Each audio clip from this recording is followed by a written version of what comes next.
লা লিগায় সোসিয়েদাদকে ৪-০ গোলে উড়িয়ে বার্সাকে টপকে টেবিলের শীর্ষে এখন রিয়াল।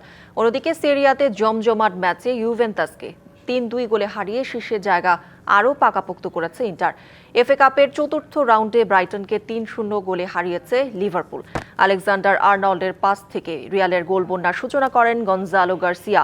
২১ মিনিটে স্পট কিক থেকে সোসিয়েদাদকে সমতায় ফেরান ওয়াজাবাল। এরপর ম্যাচ পুরোটাই ছিল মাদ্রিদের। ২৫ মিনিটে পেনাল্টি থেকে আবারও দলকে এগিয়ে দেন ভিনিসিউস। ৩১ মিনিটে বক্সের একটু ভেতর থেকে জালের টপ কর্নারে বল পাঠিয়ে ব্যবধান ৩-১ করেন ভালভার্দে।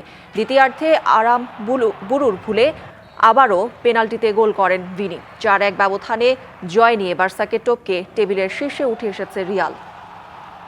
সেরিয়াতে জমজমান ম্যাচের শুরুটা হয় কাম্বিয়াসোর আত্মঘাতী গোল। সে ভুল শুধরে দেন ২৬ মিনিটে ইউভেন্টাসকে সমতায় ফিরিয়ে। ৭৬ মিনিটে ডিমার্কোর পাস থেকে হেডারে ইন্টারকে এগিয়ে দেন এসপোসিতো। ৮৩ মিনিটে আবারও ম্যাচ সমতায় ফেরান লোকাতেল্লি। ৯০ মিনিটের জিয়েলিনস্কির গোলে নাটকীয় ম্যাচে জয় নিয়ে মাঠ ছাড়ে ইন্টার। অন্যদিকে এফএ কাপের একপেশে ম্যাচে কার্কেজের পাসে ৪২ মিনিটে দলকে এগিয়ে দেন কার্টিস জোন্স। ৫৬ মিনিটে সবজেলাই ও ৬৮ মিনিটে পেনাল্টি থেকে মোহাম্মদ সালার গোলে ৩-০ গোলে বড় জয় নিয়ে পরের রাউন্ড নিশ্চিত করেছে অলরেডরা।